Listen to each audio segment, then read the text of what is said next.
มึงเล่งได้เลยเรื่องความสำเร็จเพราะพ่อมึงรวยเพราะแม่มึงมีตังค์เพราะตระกูลมึงมีสมบัติหลายคนคิดว่าปานนั้นพี่น้องแต่พี่น้องคิดดูว่าคนที่สำเร็จคนที่รวยคนที่ดังเขาต้องผ่านอะไรมามั่งคนที่พ่อแม่มันรวย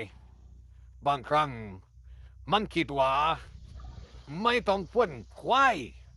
ไม่ต้องทำอะไรเร็วเขาก็อยู่ได้แต่คนที่รวยจริงๆแล้วมันเกิดจากคนจนๆนี้เลยพี่น้องเกิดจากคนแบบเรานี่แหละนั่นเลยไม่ย่อท้อไม่ต่อแต่กับคำว่าผิดหวังผิดพลาด